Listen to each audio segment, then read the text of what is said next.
que son los caracoles, pues este miracidio, inmediatamente que es expulsado, va a salir, pues, o sea, los huevos son los que entran, están en el agua. Y pasan algunos días y entonces ya el miracidio madura, se abre el opérculo, sale el miracidio y busca precisamente lo que se llama el pie del caracol, por donde va a penetrar con sus enzimas y ahí va a estar dentro del hepatopáncreas del caracol, donde va a llevar precisamente primero, va a ser el esporocisto, que va a tener dos generaciones de redias, por la multiplicación es asexual, como todos los platelmintos, entonces va a tener una primera generación de redias hijas, luego de redias madres, perdón, luego de redias hijas, y luego sale el esporocisto, la cercaria. Tenemos aquí el miracidio y luego tenemos la cercaria. Vean ustedes cómo no está bifurcada su cola, porque las que tienen bifurcada la cola se llaman furcocercarias, pero estas nada más son cercarias. Estas cercarias, cuando salen del caracol, van a ir a buscar principalmente el área donde estén unas vegetales, porque ahí en ese vegetal va a perder esta cola que tiene y entonces las cercarias se van a convertir por maduración en metacercarias.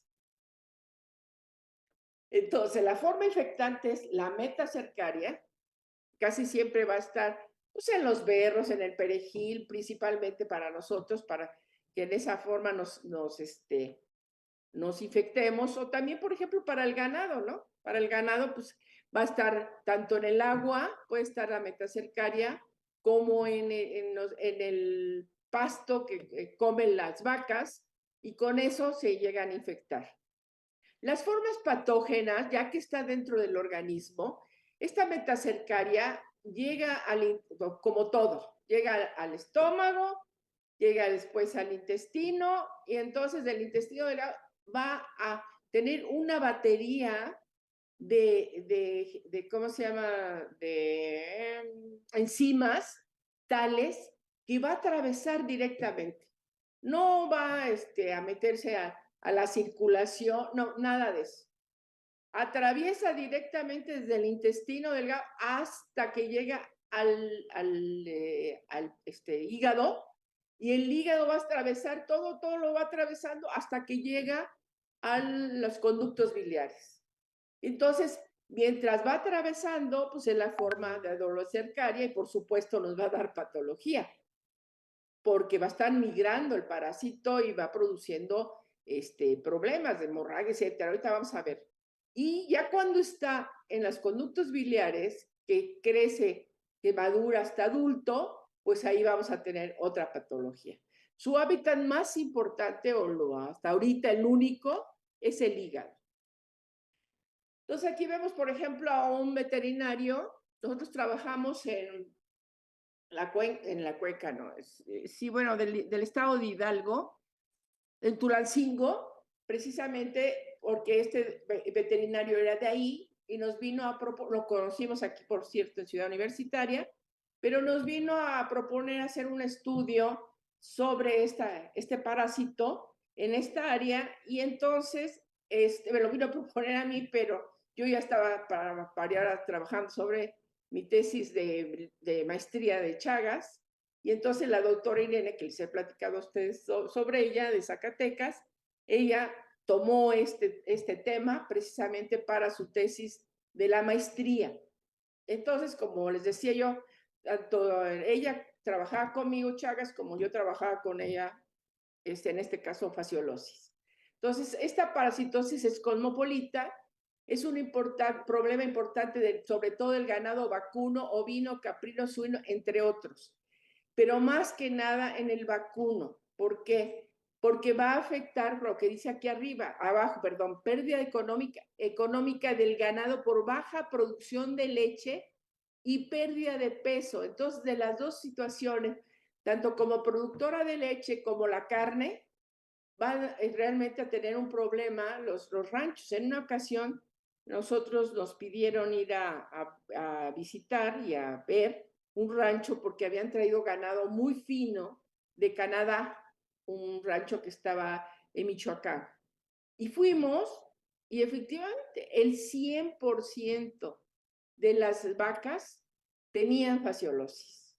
Se les dio tratamiento, ya pudieron venderla, ya tuvieron ganancias económicas, pero así no hubieran podido tener ninguna ganancia por el ganado que habían traído desde Canadá. Entonces, el hombre y el ganado son huéspedes definitivos, o sea, entre los dos, nosotros y el ganado, vamos, ¿por qué? Porque vamos a tener el adulto en nuestros canales biliares. Entonces, se transmite por consumo de alimentos, principalmente plantas acuáticas. Les decía, se conocen algunos casos de Puebla, sobre todo, de una familia que comía berros y en esta forma se infectaron y tuvieron su fasciolosis. O también en un momento dado, a ver, en el agua contiene estas metacercarias y la bebemos y nos infectamos. En 1981, cuando hizo su tesis, la doctora Irene de Aro, que les decía yo, nada más había encontrado desde 1936 hasta el 81, 36 casos de fasciolosis humana. Entonces, comparando la literatura, sobre todo con Bolivia, definitivamente no somos nada. No tenemos realmente problema de la fasciolosis. Realmente tenemos muy pocos casos, porque, bueno, fue hasta el 81, pero del 81, si ustedes revisan la literatura hasta la actualidad, hay muy pocos casos reportados. Entonces, esta fasciolosis, esta parasitosis, es más importante para veterinaria que para medicina humana. Pero esas son las características ecológicas y como sí llegamos a tenerla, ustedes necesitan aprenderse esta parasitosis. Entonces, vean ustedes cómo está el ganado ahí sumergido en el agua, ¿sí? Entonces, vean ustedes, así era más o menos donde nosotros íbamos a trabajar para traernos muestras de esta parte que les digo yo de Tulancingo. Entonces, usamos botas de hule y nos metíamos a la parte donde había el lodo. Entonces teníamos que chapotear, literalmente, porque los caracoles se encuentran abajo del lodo, o sea, la superficie, pero dentro del lodo. Y entonces nosotros al chapotear esta parte, en esa forma salían a la superficie y con eso nosotros lo recolectábamos a los caracoles, ¿sí? Y nos traíamos plantas acuáticas, nos traíamos caracoles para acá, para la Facultad de Medicina, aquí al Departamento de Micro y Para, y también en un momento dado se empezó a hacer un estudio de coproparasitoscópicos en el centro de salud de este lugar. Vamos a ver el ciclo biológico y decimos, vamos a empezarlo cuando el hombre o la vaca aquí ingiere las metacercarias. Ya les decía que estas metacercarias pueden estar en las plantas que son acuáticas y nos infectamos con ella. Y esta metacercaria que vemos aquí, ay Dios, esta, en el agua va a salir el miracidio que se tiene que ir, tiene que entrar, no, aquí está hasta abajo, no. Aquí nosotros las ingerimos, perdón, y entonces pasan por nuestro intestino, pasan por nuestro estómago, quitas la cubierta y entonces por el intestino penetran y se desenquistan en el duodeno. Y entonces, como les decía yo, en forma directa por sus baterías de enzimas, va a atravesar la pared intestinal, la cavidad intestinal y atraviesa la cápsula de Gleason hasta que se interna primero en el tejido hepático y después ya llega al conducto biliar, a donde el adulto que ven ustedes aquí va a madurar, va a ¿cómo se llama?, desarrollarse y ahí se va a establecer. Cuando el adulto ya puede ser fecundado o no, como son hermafroditas, va a, ¿cómo se llama? Si está fecundadas, precisamente estos huevos, van a salir con la bilis, ¿sí? Hacia el intestino y de ahí van a salir con las heces al exterior. Y entonces tenemos nosotros ya en el exterior, lo mismo va a pasar en la vaca que en el hombre. Y entonces tenemos precisamente los huevos operculados con el miracidio adentro que va a madurar en el agua, ¿sí? Ya estando dentro del agua madura hasta tener el miracidio adentro. Este miracidio es el que va a entrar al caracol, a los limneidos. Y entonces en el hepatopáncreas del caracol, primero vamos a tener los esporocistos. Y después de tener el esporocisto, vamos a tener dos generaciones de redias. Primero la redia madre, que vean esto, el esporocisto, es una bolsa. Dentro se están dividiendo y lo que están viendo aquí que se divide son las redias. Entonces va a salir la primera generación de redias madres y de la primera generación de redias madres sale la generación de redias hijas y todo esto en el hepatopáncreas dentro del caracol, todo. Y ya que está el esporocisto, perdón, no el esporocisto, sino la cercaria, perdón, que es esta cercaria sale, les decía yo, del pie del caracol, de la parte, ¿cómo se llama? Parte de los tejidos blandos del caracol, por ahí sale. Y ahí sale nuevamente al agua. Y entonces busca se pierde, ya estando en la planta acuática, pierde su colita esta que ven ustedes aquí, ¿sí? La pierde y entonces se madura a ser una metacercaria que es la forma infectante. ¿Tienen alguna duda? Todo esto, les decía, pasa en los caracoles pulmonados de agua dulce del género Limnea. ¿Tienen alguna duda? Bueno. Entonces, doctora, son dos generaciones de redias. Sí, son Y dos generaciones. de la Primero las redia redias hija madres y luego las redias hijas. y de la hija sale la cercaria. De la hija salen las cercarias. Ok. Pero todo eso se desarrolla el parásito dentro del hepatopáncreas del caracol. ¿Sí? Ya pasó a la siguiente. Bueno. Entonces, ¿cómo migra en el humano? Decíamos que la larva es libre en el duodeno, pero entonces en forma directa, ahora sí que, como dice, voy derecho y no me quito y quién sabe qué, me desquito, algo así, a lo mismo. O sea, va directo atravesando peritoneo, cápsula de Grissom, parénquima hepático, hasta que llega a los conductos biliares. Y entonces ahí se establece esta duración de la migración. Normalmente dura 3 meses y la longevidad del adulto va, según ¿cómo se llama? La literatura, va de 9 a 13 años. ¿Sí? Se ha hablado de localizaciones erráticas, pero esas localizaciones erráticas, sobre todo en el pulmón, cuando se llegó a hablar de eso, esa pues, realmente podría ser Paragonimus, que es lo que vamos a ver después. Tejido celular subcutáneo, también puede ser Paragonimus. Laríngeno, ¿por qué llega a la laringe?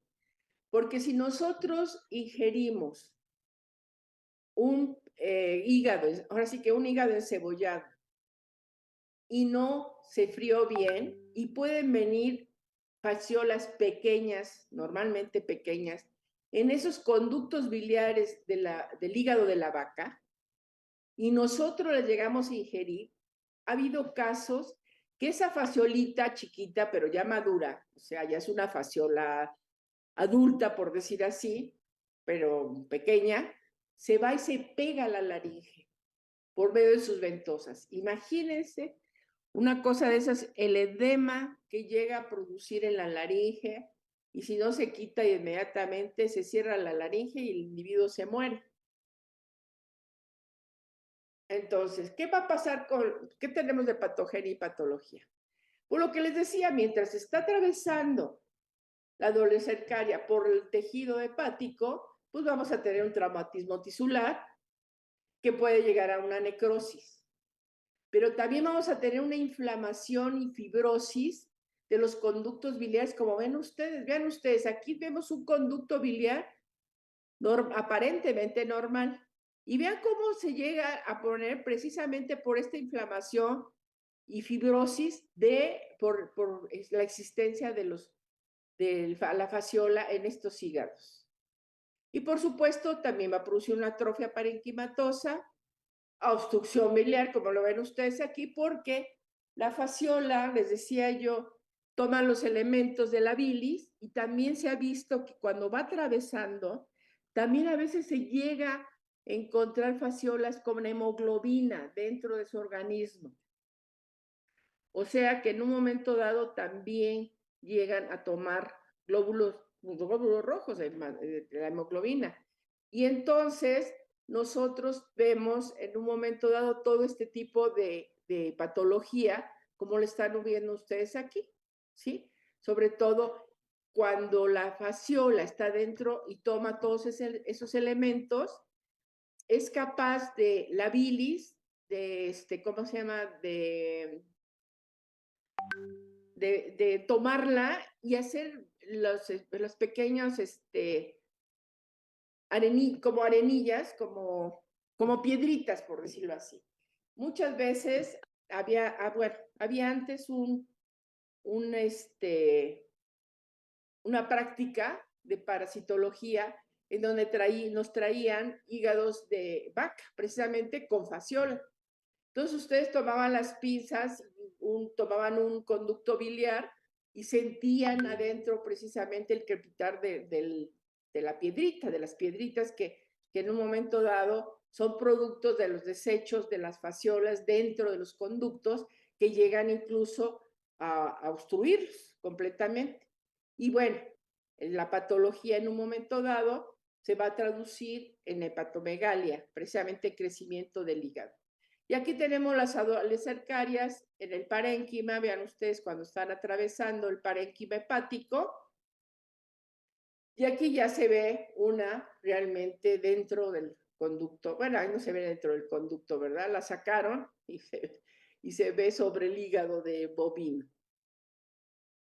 Aquí vemos nosotros un corte de este adulto, el conducto biliar. Este es un conducto biliar, este que vemos aquí a la izquierda, el rosa, ¿verdad? Y vemos aquí la fasciola, un corte de la fasciola, ¿sí?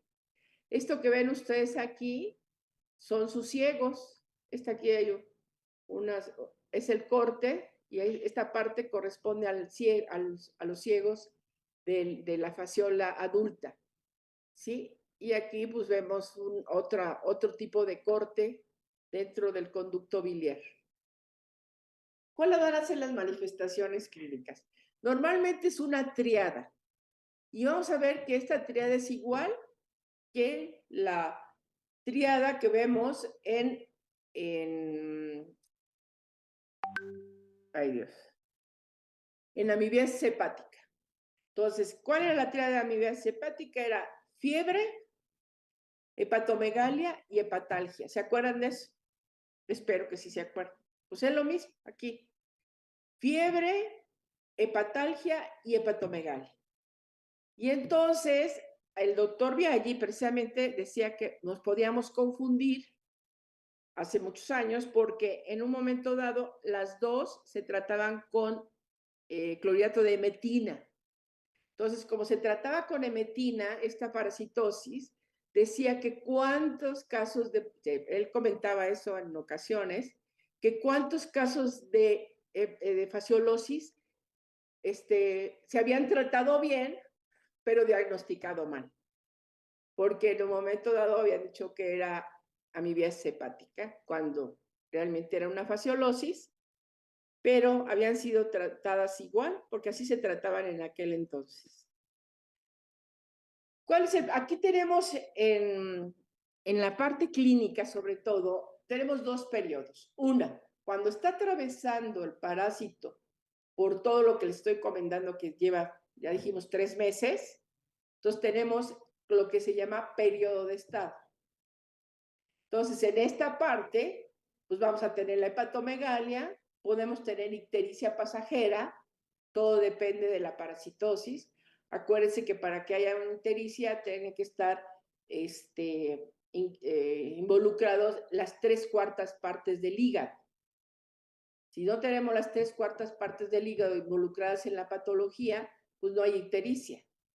Pero si están involucradas, tenemos una ictericia que por supuesto va a ser pasajera, mientras las pseudocercarias están pasando por el parénquima hepático. Y por supuesto vamos a tener fiebre, náuseas y vómito, hiporexia, colecistitis, porque ya están entrando, ¿sí?, a las vías hepáticas, a las vías,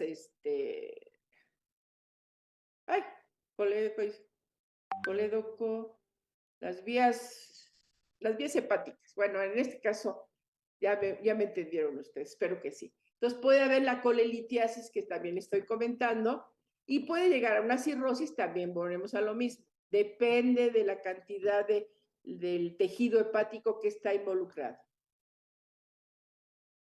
Y entonces tenemos aquí datos clínicos de 5 pacientes que tuvieron fasciolosis, en donde la hiperemia fue en 5 de ellos, en todos, la hepatomegalia fue en 4, las adenopatías en 4, la hiporexia en 3, pérdida de peso en 3, la palidez, dolor de mesogastrio, diarreas, hipoventilación, vómito y tos en 2 de los 5. Pero sin embargo, en estos mismos 5 vemos fiebre en los 5, hepatomegalia en 4, eosinofilia. Acuérdense ustedes que todos los gusanos que están migrando por nuestros tejidos, pues nos van a producir eosinofilia.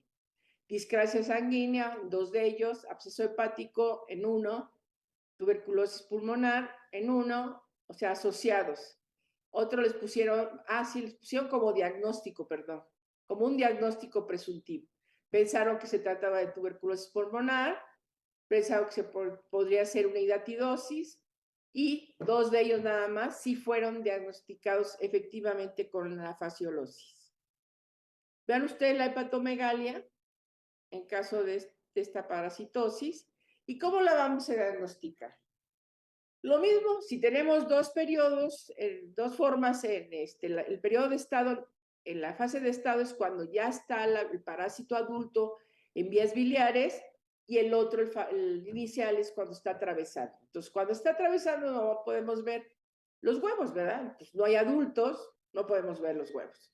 Sin embargo, podemos hacer el diagnóstico por serología, viendo la eosinofilia en una biometría hemática, una hipergamaglobulinemia también, y por supuesto va a haber alteraciones en las pruebas funcionales hepáticas. Y el periodo de estado, cuando ya está precisamente la fasciola en vías biliares, entonces lo hacemos por parasitoscópicos de concentración, pero de sedimentación. No podemos hacer con un Faust ni un Ferreira, porque son de flotación. Y los huevos no flotan porque son muy pesados. Entonces, ¿cómo lo hacemos? Los hacemos en unas copas de, ¿cómo se llama? Cerveceras. Así lo hacíamos en este estudio que hicimos ahí en Tulancingo.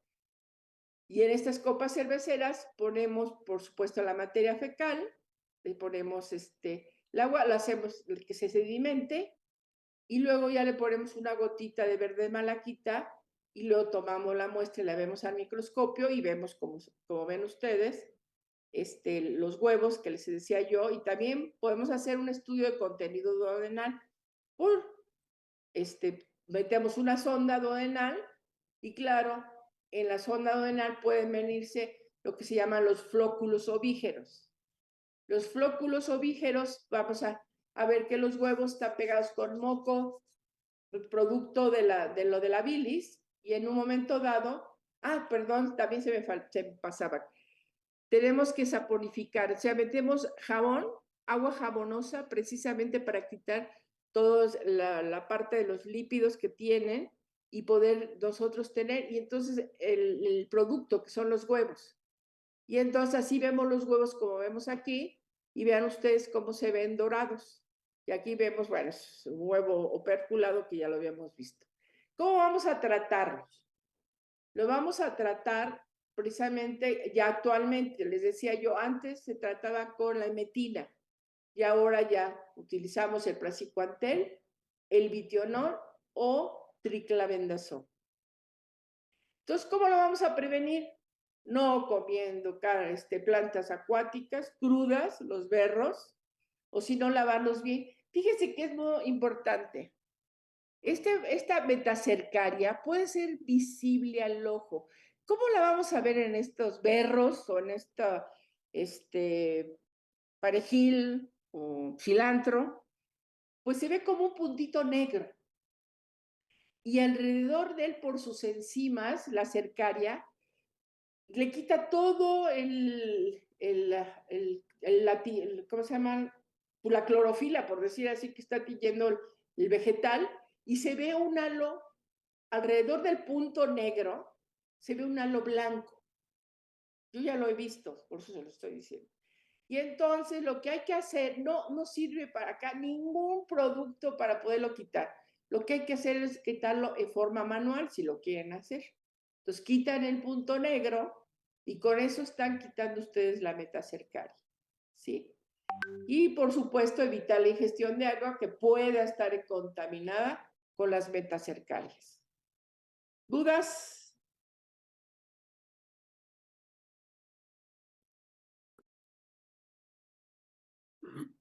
Yo, doctora, A ver, ¿cómo se hace el diagnóstico diferencial con entamiba? con entameba histolítica, Sí, doctora. pues tenemos que aquí lo que tenemos es hacer, si estamos sospechando a ver, de los copros que hicimos en este Tulancingo, en este centro de ¿cómo se llama? El centro de salud, de ahí, en aquel entonces, les estoy hablando de los años 70. ¿70? No, de los años 80. A finales de los 70, más bien. Mediados finales de los 70. Entonces, en ese estudio que hicimos de los copros, nada más encontramos una señora con huevos de fasciola. Y entonces, nosotros quisimos hacer el estudio, pero resulta que tenía un marido bien celoso. Fíjense nomás cómo a veces se obstruye la ciencia. Una sola persona y el marido celoso del veterinario.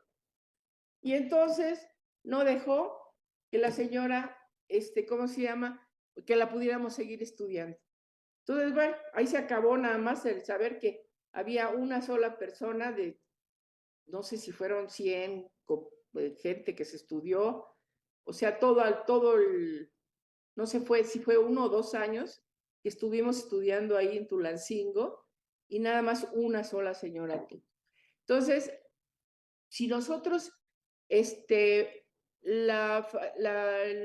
¿cómo se llama? La amibiasis hepática, acuérdense ustedes que les digo que tiene el antecedente de haber tenido una amibiasis aguda. ¿Se acuerdan que les dije? Normalmente unos meses antes tienen estas pacientes la amibiasis aguda, o sea, tienen disentería amibiana y después tienen la hepática. Pero así en ese momento, si ustedes nada más ven fiebre, patomegalia y patalgia, pues para poder ustedes discernir si es una cosa u otra, pues entran los elementos de, señora, usted come berros o etcétera, y entonces pues van a hacer, si ya pasó un tiempo X, van a hacer sus copros o su serología, dependiendo, y pueden encontrar los huevos de fasciola y hacer así el diagnóstico diferencial. ¿Dudas? Vale, doctora, gracias. ¿Alguna otra Yo tengo duda? una duda, doctora. A ver. Sí, sí, yo. Este, por el tamaño del parásito ya cuando es adulto y está en las vías biliares, cuando se da el tratamiento, cómo se excreta o se fibrosa ahí en el tejido? No, se supone que se da el tratamiento y ahí el parásito se disuelve, por decirlo así, y sale con la bilis con la materia fecal al exterior. ¿Sí? Ok, Y gracias, sí, sí. empieza a regenerarse de cierta forma el hígado. Casi siempre, fíjense que casi siempre, me faltó una cosa que es bien importante. Si nosotros tenemos una eosinofilia mayor del 80%, lo primero que tienen ustedes que pensar es en una fasciolosis hepática. No hay ningún parásito que nos dé una eosinofilia tan alta.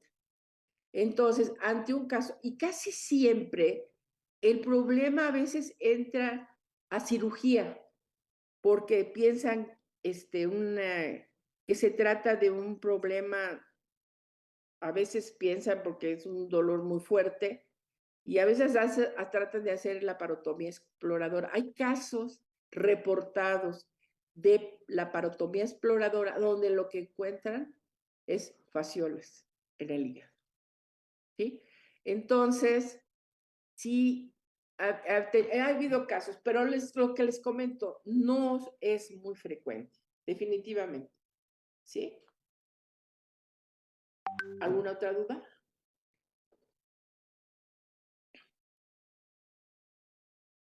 ¿Mm? ¿Quieren que descansemos o ya nos seguimos con la otra? Yo digo que que nos así sigamos, quedamos, doctora. doctora. No, a ver, uno por uno. No, Creo que dijimos lo mismo. A ver, Sí, seguir, doctora. ¿lo seguimos? Bueno, Pues sí. así acabamos más temprano. Entonces vamos a hablar ahora del otro tremato. Y vamos a hablar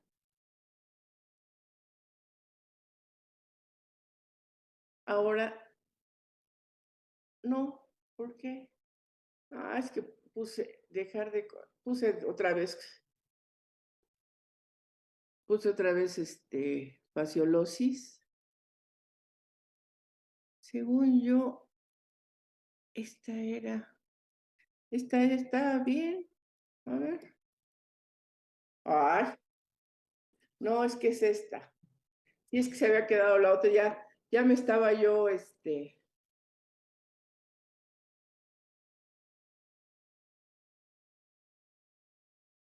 pero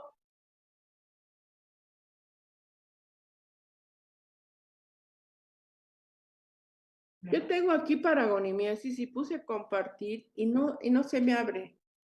Se queda en negro. Nosotros sí la vemos, doctora. Sí, Doc, sí Yo se ve. no. Yo no la veo, a ver. No. Aquí es esta, es esta. Sí.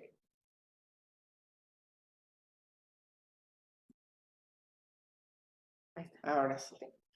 Ya se ve. Doc. Pensé yo que el otro platelminto, tremátodo, es Paragonimus. Paragonimus mexicano, fíjense que también dentro de la historia de la parasitología, también había un doctor, un doctor biólogo muy famoso, el doctor Lamotte, se me olvidó su nombre, pero es Lamotte, su apellido. Él estudió no en Manzanillo, sino en Colima, esta parasitosis con los japoneses. Y entonces mandan a clasificar el Paragonimus que están encontrando, y así casi por una nariz le ganaron a un parasitólogo de Centroamérica, parece ser que de Costa Rica, sí, parece ser que de Costa Rica, le ganaron el nombre. Iban a poner Paragonimus costarricense y quedó ya como Paragonimus mexicanos dentro de pues, de las cosas que pasan dentro de la parasitología. Entonces el doctor Lamotte se fue a estudiar con estos japoneses esta parasitosis ahí en Colima, y pues, es muy interesante, realmente, como todas las parasitosis para mí son interesantes. Entonces, a ver, como saben ustedes, el adulto es un gusano plano, muy parecido a la fasciola, pero es un poquito más pequeñito. Entonces, tiene la forma de hoja igual. El tamaño va de 8 a 16, o sea, de 8 milímetros a 1.6 centímetros, ¿sí? Es de color rojizo y su tegumento está cubierto de espinas. Igual, también está su tegumento cubierto de espinas, también el de fasciola. O sea, los dos tremátodos tienen su tegumento cubierto de espinas. Y les digo, son muy parecidos, pero este es un poquito más sencillo y además su localización pues va a ser el pulmón, ¿sí? Y entonces los huevos son un poco más pequeños, también son grandes, pero un poco más pequeños. Acuérdense, los otros hasta 120 micras, muy pesados. Pero también tienen color amarillento y también son operculados, como buen tremato. Vean ustedes, son muy parecidos, pero si ustedes se dan cuenta, las estructuras internas son más sencillas. En un momento también tienen su ventosa oral y su ventosa ventral, eso sí es igual. También tienen ciegos, pero las estructuras son mucho más sencillas, si ustedes se dan cuenta, que fasciola hepática. Vean ustedes, aquí se ven muy bien los ciegos. Así más o menos se ven en fasciola, en fasciola hepática. Prácticamente se ven igual, nada más que, no sé, en fasciola hepática, les digo, las estructuras se ven más como más un poquito más complicadas y en esto se ven un poquito más sencillas. Pero prácticamente lo mismo. Y la metacercaria, vean ustedes, pues también tiene sus diferencias. Nada más que, bueno, Paragonimus, que normalmente está en los libros, no es el mexicano, sino el Paragonimus westermani. Entonces, el huevo de Paragonimus, que es igual, vemos aquí abajo, en la parte inferior, el opérculo, por donde va a salir el miracidio. Entonces, la forma infectante de este parásito es la metacercaria, pero dentro del cangrejo o de los langostinos, ¿sí? O sea, nosotros vamos a infectar si comemos el cangrejo o los langostinos medios crudos, ¿sí? A donde viene la metacercaria, en lugar del anterior que va a ser en los vegetales. La forma patógena, igual, van a ser los adultos y en cierta forma las adolescercarias, nada más que aquí les llaman cercarias, pero son igual las adolescercarias, que son las formas que van a penetrar y van a ir aquí también desde el intestino, pero en lugar de irse al hígado, se van al pulmón. Entonces su hábitat va a ser el pulmón y su mecanismo de transmisión va a ser la ingestión de estas metacercarias en estos cangrejos o en estos langostinos, a que ven a usted aquí, en carne de langostinos o cangrejos. Véanlo aquí como en un momento dado México, aunque ahorita vamos a ver otras partes que han sido diagnosticadas en otras partes de la República, pero vean ustedes aquí que estás en el área de Colima. Aquí es donde realmente la OMS-OPS tiene registrada a esta parasitosis en México. Y entonces tenemos, desde la epidemiología, el antecedente de ingestión de cangrejos, langostinos o camarón de río crudo o insuficientemente cocido. En México, ¿se acuerdan de que la fasciola son los limneidos? Aquí los caracoles son del género Pseudotelphusa, ¿sí? No, perdón, esos son los huéspedes intermediarios. Ahorita vamos a ver los caracoles. Estos son, los huéspedes intermediarios son crustáceos del río, cangrejos, de los géneros Pseudotelphusa. Los casos reportados que les decía yo han sido de Michoacán, Yucatán, Veracruz, Tabasco, Chiapas, todos los que ven ustedes aquí, pero definitivamente en Colima es donde se empezó a estudiar e incluso se encontró prácticamente el ciclo biológico de este parásito. Y entonces tenemos el ciclo de vida. Aquí vamos a ver de huéspedes intermediarios al caracol, que es del género Aeropirgus algi, que ya lo están, y del cangrejo, que es Pseudoterfusa dilata. Entonces, estos dos son considerados los huéspedes intermediarios.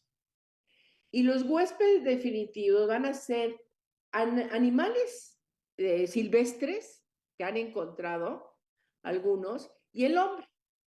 Y vemos aquí el ciclo biológico. Entonces nosotros nos vamos a echar un cevichito ahí ¿cómo se llama? De camarones. Y los camarones están bien cocidos. Y entonces, dentro de ellos están en sus músculos precisamente las metacercarias. Y esta metacercaria la ingerimos y entonces lo mismo que la defasión.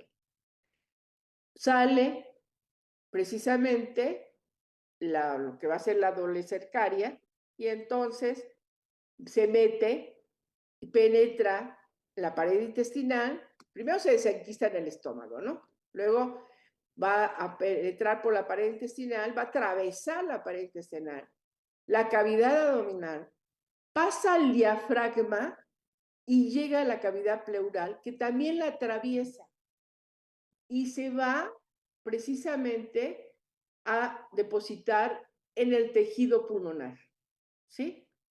Y entonces va a ser una reacción este parásito en el tejido pulmonar y esta reacción va a hacer que tenga como si fuera un quiste, está ahí adentro, ¿sí? Porque son antígenos que están atacando a nuestro organismo responde con anticuerpos, se forma esa capsulita y ahí adentro de esa capsulita vamos a encontrar a los adultos.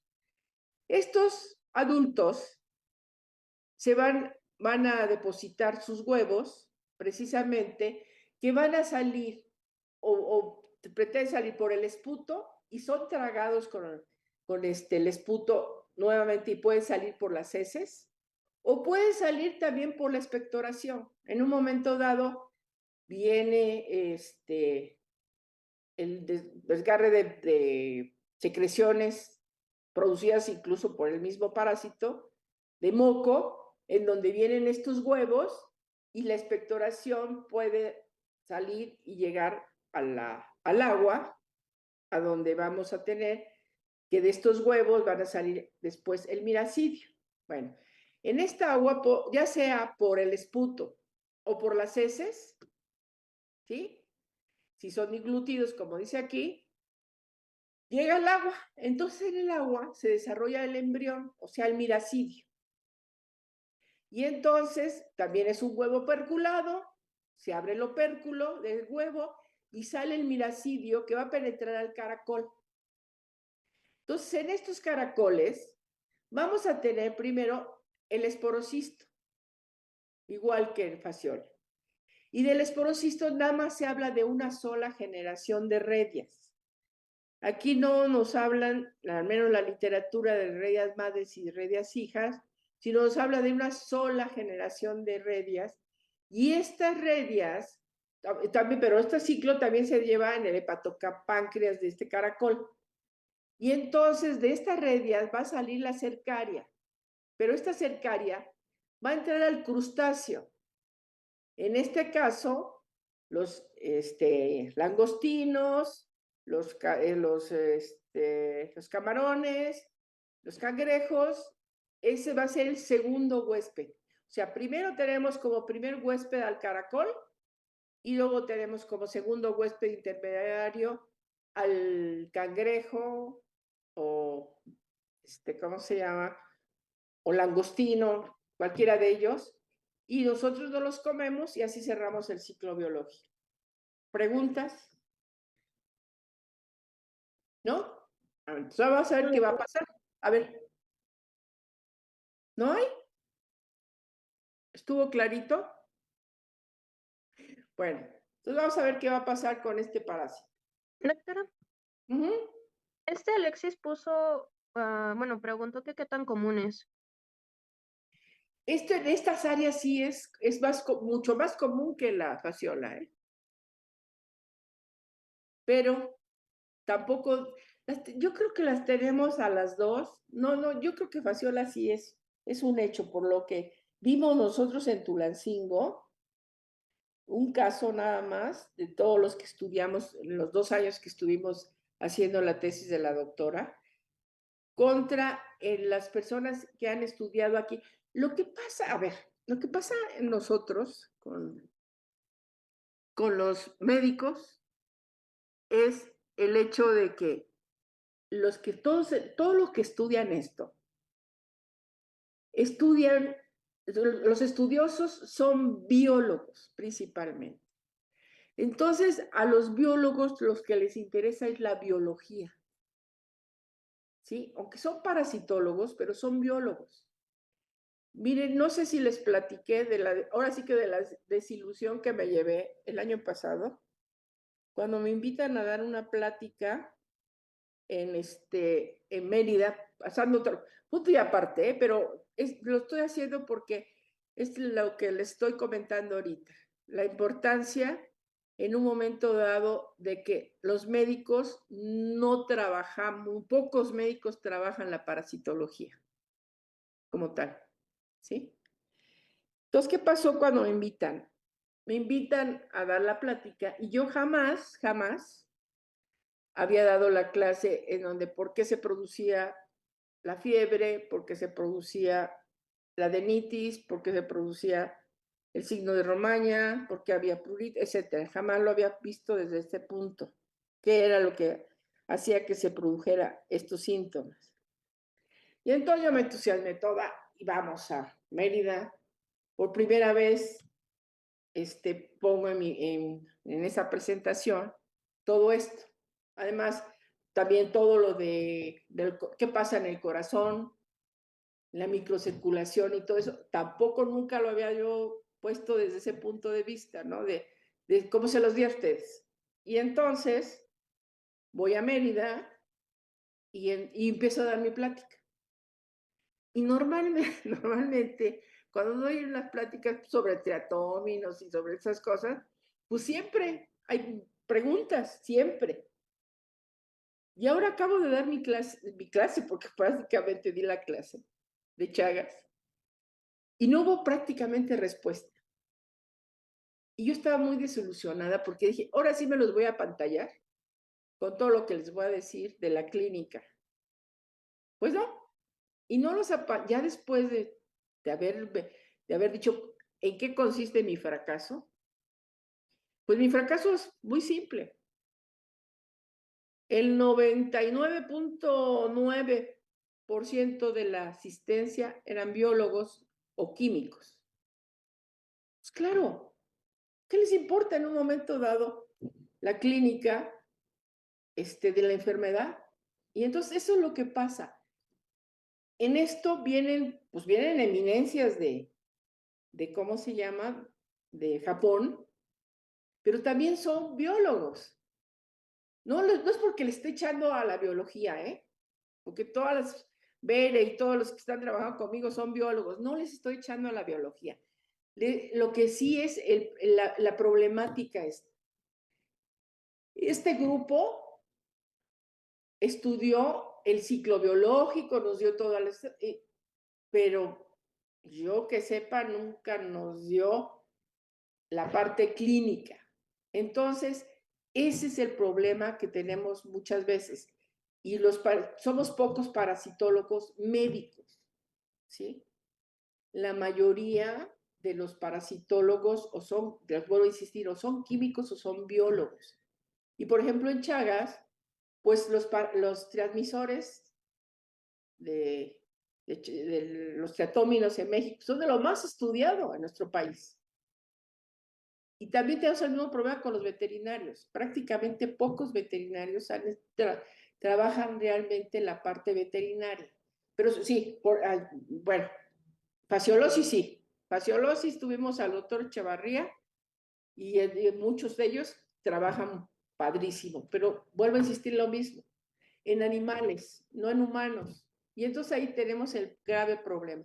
Entonces, volviendo a lo que les estoy comentando, no sabemos realmente si está subregistrado, pero al menos cuando estuvieron ellos ahí, pues sí, ¿cómo se llama?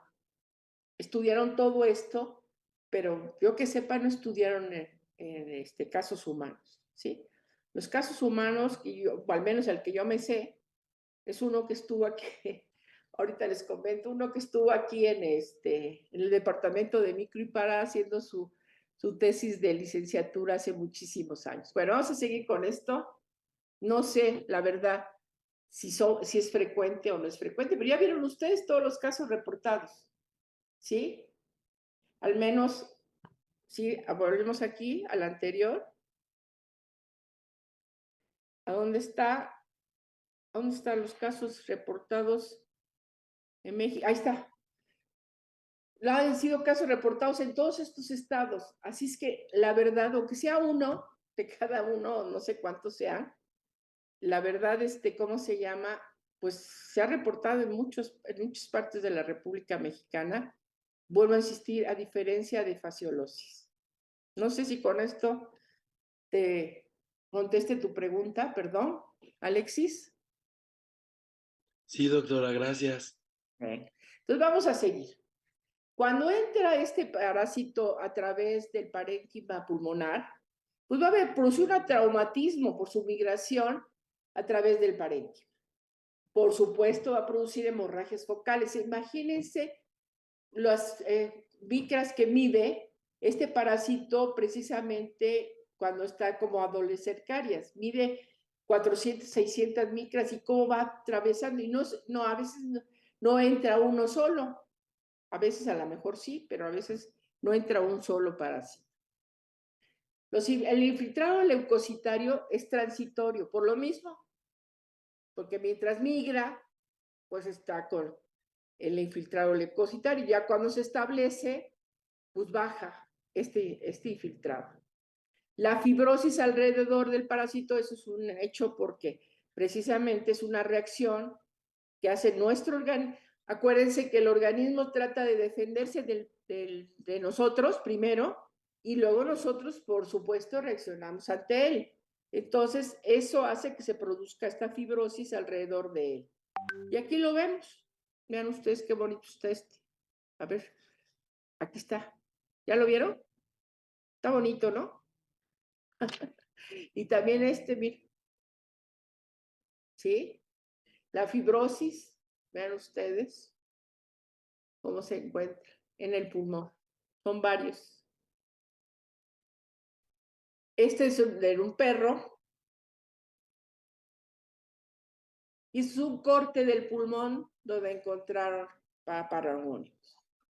Entonces, ¿cuáles van a ser sus manifestaciones? Si está en el pulmón, vamos a tener tos crónica, dolor torácico, expectoración sanguinolenta, hemoptisis, pues es prácticamente, bueno, la hemoptisis es que es pura sangre, ¿verdad? Mientras que la otra es con moco. Y la disnea, tenemos todos estas manifestaciones clínicas. Y se habla que también puede haber manifestaciones abdominales, entonces va a haber dolor, diarrea, vómito, una masa intraabdominal, ¿sí? Porque podemos tenerlo cuando sobre todo pues, llega al intestino y va a empezar a atravesar, podemos tener toda esta sintomatología. Se habla también de piel y tejido celular subcutáneo, donde podemos tener abscesos o úlceras. El examen microscópico directo en fresco es más o menos igual que lo que estábamos diciendo. Podemos tener la expectoración aclarada con hidróxido de sodio al 2%, o en un momento dado podemos llegar a tener líquido pleural y entonces lo vemos directo al microscopio. Y los estudios de concentración, vamos a tener la expectoración con hidróxido de sodio también y materia fecal. Entonces hacemos lo mismo, hacemos un coproparasitoscópico de sedimentación para poder observar los huevos. Y también se habla de la intradermorreacción. Y aquí vemos a paragónimos en huevos en expectoración. Y el tratamiento es con vitionol. Entonces les voy a platicar rápidamente. Bueno, evitar la ingestión de cangrejos, langostinos o camarones de río crudos o insuficientemente cocidos. Y con eso terminamos esta parasitosis. ¿Dudas primero? Y ahorita les platico el caso que vivimos aquí en el departamento. Doctora, A ver. al estar migrando bueno, del intestino al pulmón, ¿no puede generar una peritonitis? O sea, porque habíamos quedado que, por ejemplo, la entamiba no la genera cuando migra del intestino a la piel porque genera, ay, ¿cómo se llaman? Bueno, o sea, atraviesa. Fibrocitos que ponen Ajá, en un momento dado así como especies de túneles. justo. Pues yo creo que propiamente pasa una cuestión muy parecida, debido a lo que se tarda en entrar por el intestino, ir pasando, porque se tarda 3 meses. Yo creo que definitivamente en esos 3 meses el avance es muy lento y que va haciendo que se adecue en un momento dado el paso por de este parásito precisamente por en este caso por el peritoneo, ¿sí? Porque no se habla de peritonitis, igual que en amibiasis. Y yo creo que se trata de una cuestión de este tipo, precisamente por el tiempo que se tarda de ir migrando desde el intestino hasta el hígado y desde el intestino, en el caso de paragónimos, al pulmón. Yo creo que a eso es lo que se debe. No sé. Vale, Pero no se gracias. habla de peritonitis. Gracias, doctora. Sí. ¿Alguna otra duda? Doctora, ¿y cuál se podría decir que es el hábitat de Paragónimos? Pues ya dijimos que el pulmón, ¿no? ¿El pulmón no entraría, por ejemplo, también el intestino? ¿O no? Solo No, porque es transitorio. no. A ver, el huevo. Bueno, el huevo cae al agua, etcétera, etcétera, y tenemos la metacercaria dentro de los langostinos o dentro de los camarones, que luego hacen ceviche. Ahorita les voy a platicar un caso que se comía ceviche. Y entonces, pues ya sabes, va crudo. Los elementos van crudos. Bueno, entra en forma de metacercaria dentro, porque ahí se localiza dentro de los músculos, ya sea de los camarones, de los langostinos, del cangrejo, que es su segundo huésped intermediario, ahí va la metacercaria. Entonces entra, nos los comemos y va al estómago, y con los ácidos del estómago se supone que sale lo que es la cercaria, por decirte algo, al intestino delgado. La doble cercaria, que es la forma joven, por decirlo así, del parásito adulto, que en este caso es Paragónimos. Entonces sale y entonces por su batería de enzimas va a empezar a atravesar. Y entonces primero atraviesa la pared intestinal, luego atraviesa la pleura, luego atraviesa, ¿cómo se llama? Y llega, perdón, va por, ¿cómo se llama el músculo que está abajo del pulmón? ¿El diafragma? El diafragma, lo atraviesa el diafragma y llega al pulmón. Primero atraviesa la cápsula, o sea, lo que rodea al parénquima pulmonar, y llega al tejido pulmonar. Y ahí en el tejido pulmonar, entonces, ahí es donde, por decirlo así, se enquista, por decirlo así. Acuérdense de todos los parásitos cuando llegan a cualquier parte de nuestro organismo, ellos pretenden defenderse de nosotros, y al defenderse de nosotros forman una cubierta alrededor de su cuerpo. Y nosotros, cuando tenemos también formamos una cubierta alrededor del cuerpo, de la primera cubierta que forma el parásito.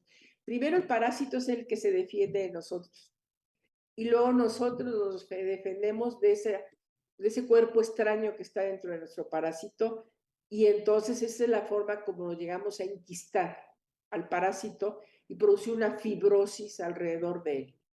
¿Sí? No sé Sí, si doctora. esto contesta tu pregunta. Sí, doctora, sí. Gracias. ¿Sí? ¿Dudas? ¿No hay dudas? Entonces ya se sabe muy bien los dos. ¿Quieren que lo sigamos? No, ¿verdad? No. Aquí ya acabamos. Ah, no, les voy a platicar el caso, perdón. Resulta que de los primeros que vinieron, antes de incluso de que yo entrara al departamento, hubo unas personas que hicieron su tesis, porque nosotros en medicina nos teníamos que recibir con tesis en aquel entonces. Les platicaba yo ya que yo fui la primera generación, nosotros fuimos la primera generación cuando salimos, que salimos en el 66 al servicio social, el 66 sí, al 67, no, el 67, sí, en el 66 hicimos el rotatorio, internado rotatorio.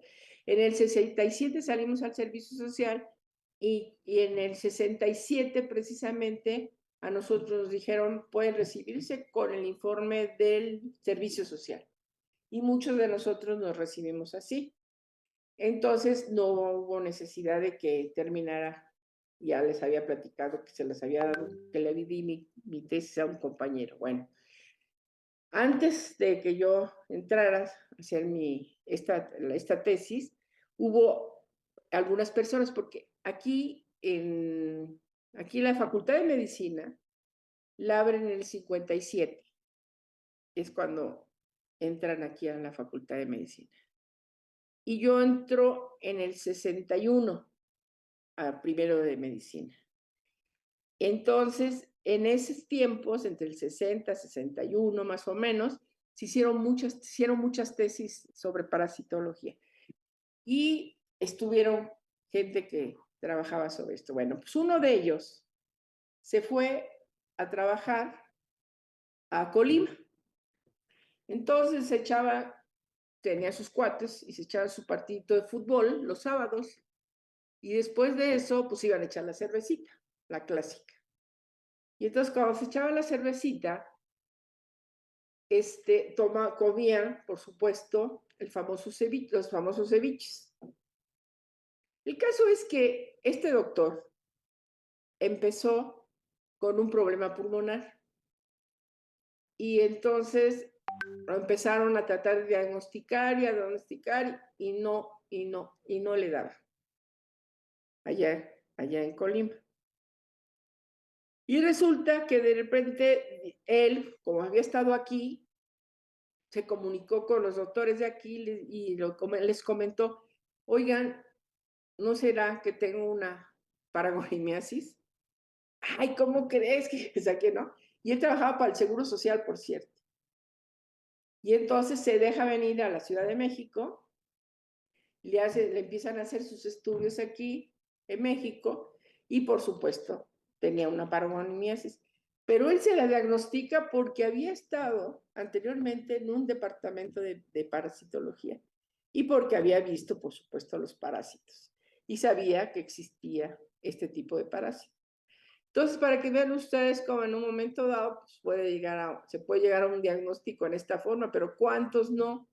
En un momento dado no se llegan a diagnosticar. Bueno, les quería platicar este caso porque fue muy curioso de que fuera de aquí mismo del departamento. Entonces, nos vemos mañana para que veamos que son los elementos a ver, ¿cómo vemos? Mañana vemos las larvas migratorias, ¿no? Por nematodos.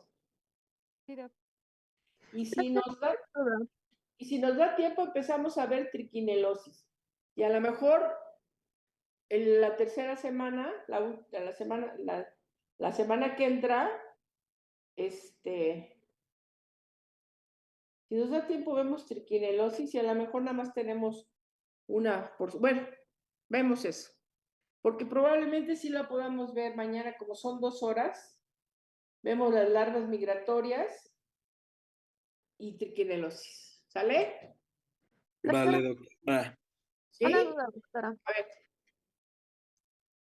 A ver, Es que bueno, sí ve que tenemos que entregar tablas de todos los parásitos. Estaba pensando ahorita en que al final pues vamos a ver artrópodos y pues no es como que tengan una forma infectante, una parasitaria, ciclos de vida. Entonces, ¿qué modificaciones les debemos de hacer a las tablas para hacerlas para los artrópodos?